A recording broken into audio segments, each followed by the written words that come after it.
Hello, Meoni here. Welcome back to another news video. This time we're looking at the updated special site for patch 7.4 Into the Mist, releasing on the 16th of December. The update today, the 11th of December, adds a bunch of new items, signified by some green icons. So let's go through this.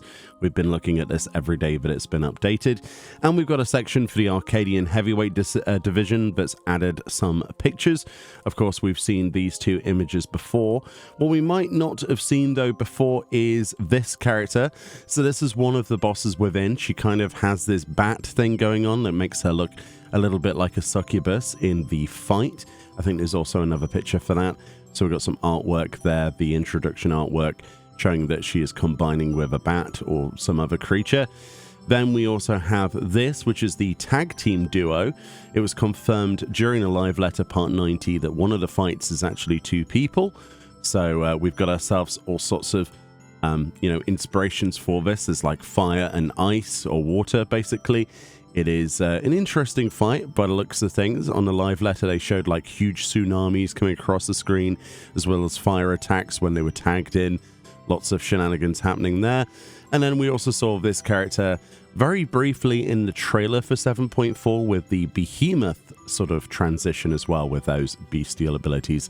I think the characters have the potential to be really quite cool, in line with the previous fighters that we have had. You might notice that the fourth spot is still missing, even though we have at least 4 characters introduced to this because of the tag team. So a lot of people are guessing that Brute Bomber is going to be making a return.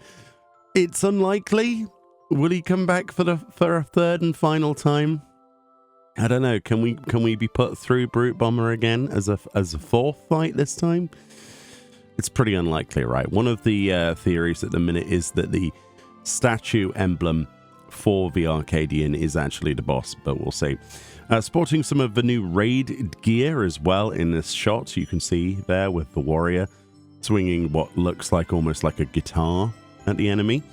Or at least that's what I see there, with some sort of futuristic gear, like neon straps and things, almost like hexware, against the succubus slash Batgirl.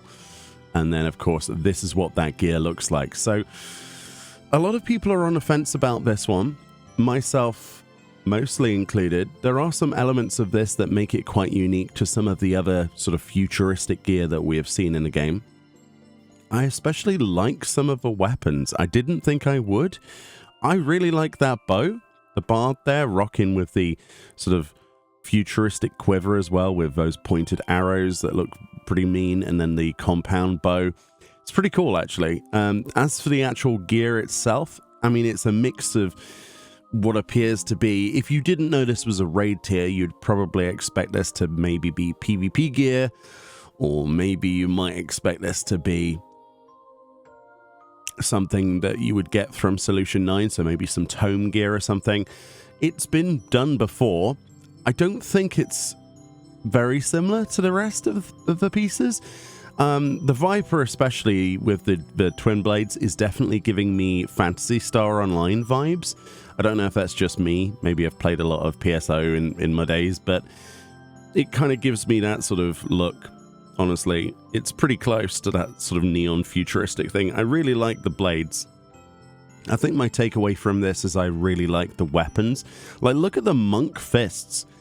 They're literally like exoskeletal fists, claws, basically. It looks like something you would use in like a futuristic environment to lift heavy crates or something around. Like, it looks very, utilitarian, but turned into an actual fighter from the Arcadion. I suppose that's what they're going for. You want that futuristic, what would the Warrior of Light look like if they were actually competing as one of the headliners themselves? And I think this is pretty close.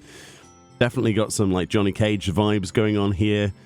Yeah, there's a lot of little nods in this. The Pictomancer brush is very bulky. The palette's bright pink default. I mean, yeah, there are certainly elements of this gear that I like the armor, but the weapons definitely take it for me. I wonder what you think. Please let me know. But that's like the clearest image we have had since the live letter of what that gear looks like. I'll probably end up collecting the Viper weapons, quite honestly, and some of the pieces Probably, you know, the melee, like monk stuff. Yeah, like striking stuff. Looks pretty good, in my opinion. But I am slightly getting over futuristic gear. I suppose that's like a good tell. We've had a lot of gear like this in Dawntrail.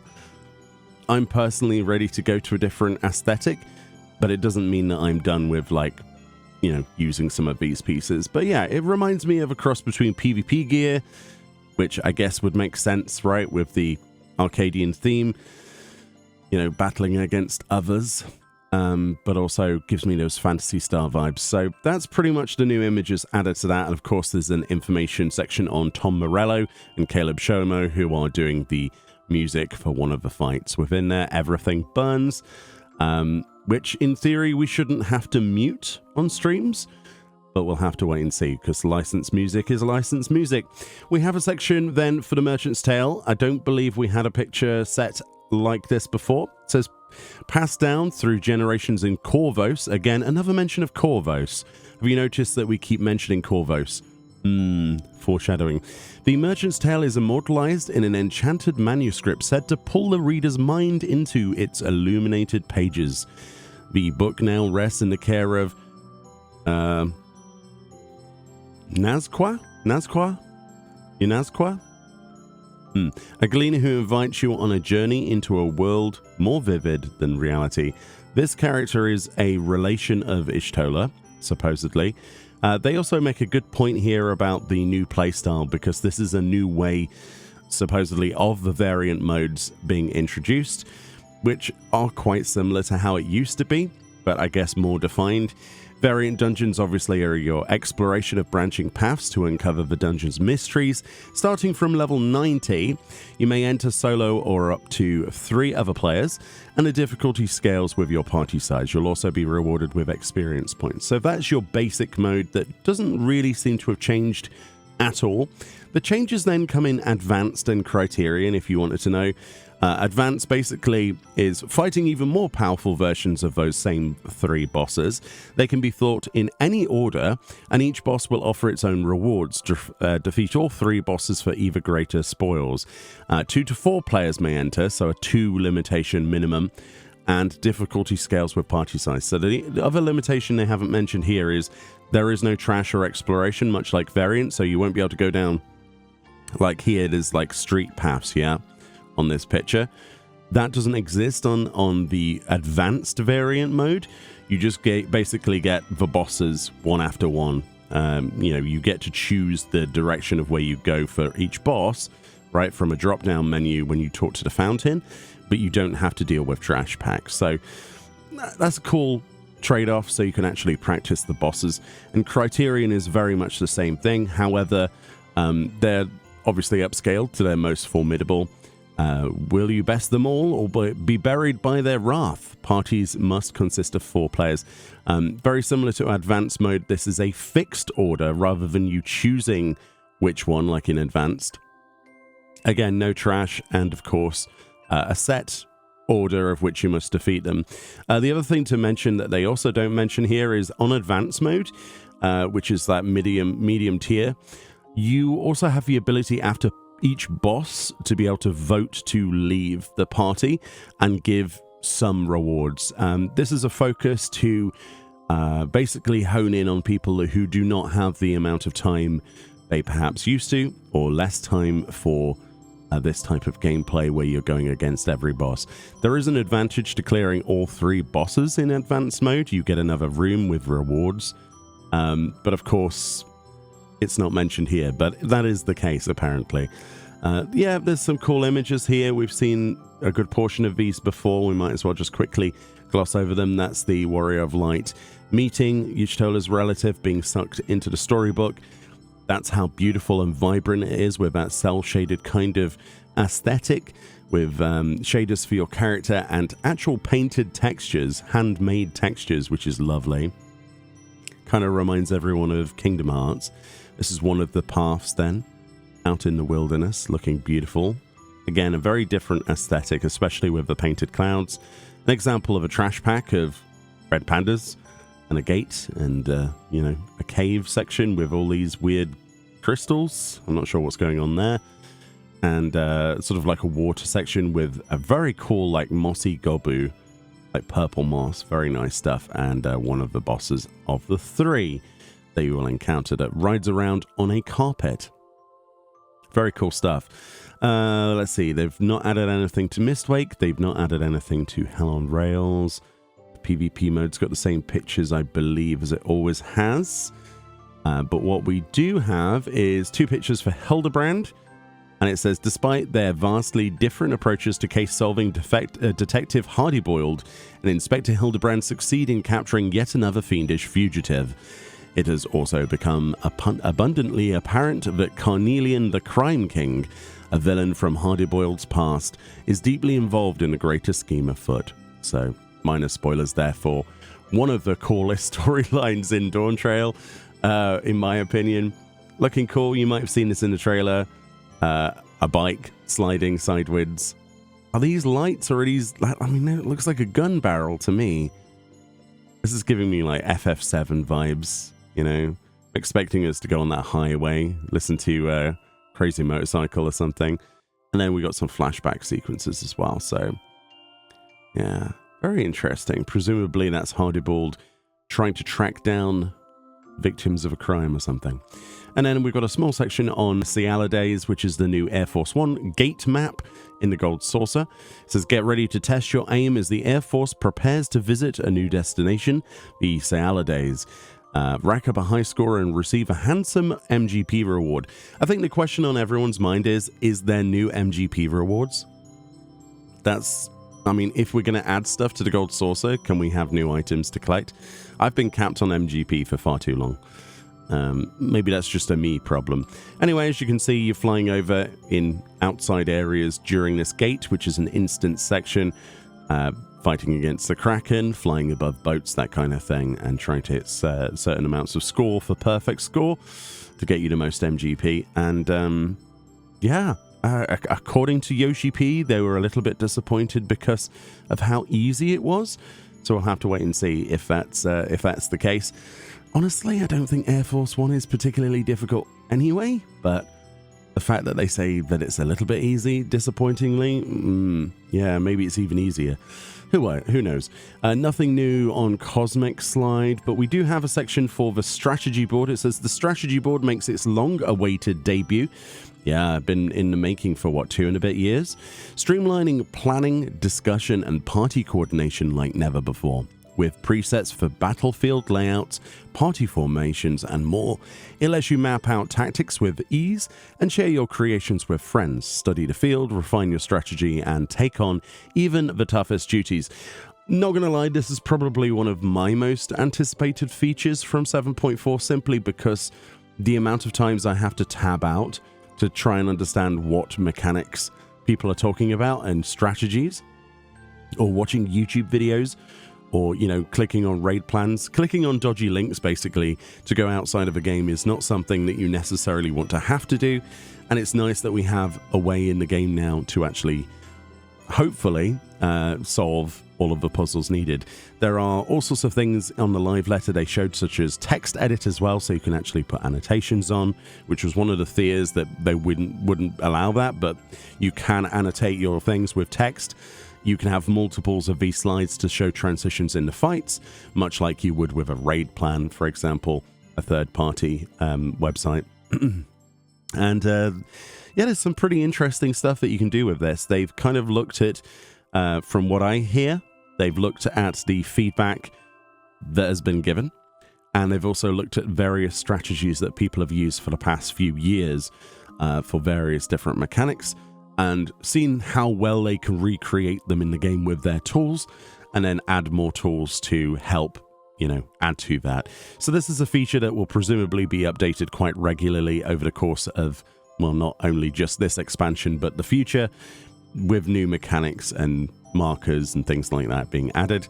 And there are lots of different drop downs and options, transparency layers, color layers, you know, job icons. Yeah, and the ability to actually press a button, I can't remember which one it is, to actually share this. So it generates a code for your creation, and then you can share that code online. Someone can copy paste the code, or Intel or Party Finder. So let's say it was a 4-digit code like G132. You could then copy and paste that into your into your strategy board as a new strategy, and it would just literally copy what they've done. So you would see what strategy that you're signing up to before you enter, which is pretty cool. Again, this doesn't alleviate one of the biggest concerns with Party Finder, and that is Party Finder lying. People who lie about progress and people who don't read the notes on a Party Finder listing. Those kinds of people, you're still going to have to deal with them, unfortunately. That's still a thing. But at least, they've gone a step further to bring more people in the game instead of taking them out of it. This is especially useful for controller players, PlayStation, Xbox, that kind of stuff, because, you're not always going to want to have to load up a phone to do everything. So yeah, really cool, actually. Really cool. Looking forward to that. And then the other new UI feature is the command panel. We did a quick video on this the other day talking about all its features. It says job icons, emotes, macros, all kinds of actions can be assigned to the command panel as icons. It's ideal for those things you want to keep close at hand, but don't need on your HUD. Whether that's your favorite mounts, gear sets, or emotes that can only see occasional use, opening at the press of a button, the command panel keeps shortcuts easily accessible without creating additional on-screen clutter. It's a very admirable decision. Myself, I like to use macros to hide action bars and reappear them, just to try and get rid of some of the clutter on my screen. My screen looks like an absolute pain in the butt if I don't have those macros. It's nice that they'll have a designated place now so I can use those action bars for something else if I want to. It's all about taking away all of the stress off of the screen. Of course, there are a lot less job abilities than there used to be per job, as a result of job changes through expansions. So presumably, my hope, my tinfoil hat hope, is that jobs can be allowed to be a little bit more chaotic and have more buttons assigned to them, because a lot of the stuff that was taking up players' button space can now be placed on here instead. That's the dream, right? The dream is, moving away from homogenization to allowing us to have more abilities. That's my copium. But at the same time, it is a really cool feature. Very much looking forward to putting all of my gear sets on there so I don't have to have an action button set for that. I can use that for something else. And just having a button I can toggle on and off.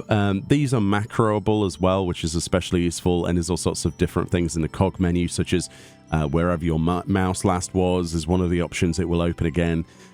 Opening whichever page you were last on, that's another option. Disappearing when you press one of the buttons, that's another option. There's some really cool quality of life stuff, and it's the first iteration of hopefully many iterations of that system. It's kind of cool. It's kind of cool. And then we also have the Glamour system updates. So this is just a picture representing a mishmash of gear. It says Glamour has no limits. Class, job, and level restrictions have been removed when glamoring armor and accessories. Oh, that's interesting. I didn't even think about accessories. That's good. Allowing for endless fashion possibilities. Additionally, full outfit sets no longer are required for storing outfit glamours. Yeah, venture forth in bold new styles all of your own. So what that last bit means is I completely forgot about that from Live Letter 90 as well. Let's say you have a 5-piece outfit set. It is registered as an outfit, like you can put it into your glamour dresser. Let's say you only have the helm and the gloves, and you don't care about the rest. You can actually put them in as a outfit, only taking up one space as opposed to the two. Without needing all 5 pieces, basically. So it's kind of cool. It still has the limitations of taking away dies from you, though, right? You've still got the limitations of using the Glamour Dresses system, so it swings and roundabouts, isn't it? It isn't a perfect system, but at least the system has now evolved to be more unlocked. I think the next advancement for the Glamour system would ideally be something similar to what World of Warcraft has, where you're storing the image of something in an infinite storage system rather than the actual item. Will we ever get to that point? Probably not. So as you can see, there's the right mishmash here. Obviously, we can identify the jobs based on their weapons. That's the only thing now. So this is a paladin wearing white mage robes. and White Mage gear, artifact gear. A warrior here wearing, oh dude, it's the field stuff. It's from Scripts, the crafter stuff. Was it the actually it might be the Field Kings, I forget now, the wrap. And then we've got a machinist wearing, I forget what gear that is, Wild Westy type stuff. Yeah, there's some really cool stuff here actually, isn't there? And of course, you can be even more outlandish than what they've got here. They've tried to keep things muted a little bit, you know, and down to earth, apart from the White Mage being the most obvious. But you'll be able to go crazy. And I'm looking forward to that personally. It's easily my most excited for thing in 7.4, aside from some of the UI changes, definitely. There's a look at the tome gear. We looked at that before. One thing we haven't had a lovely image of before, though, is the new crafted sets. So this is your combat gear that is crafted gear.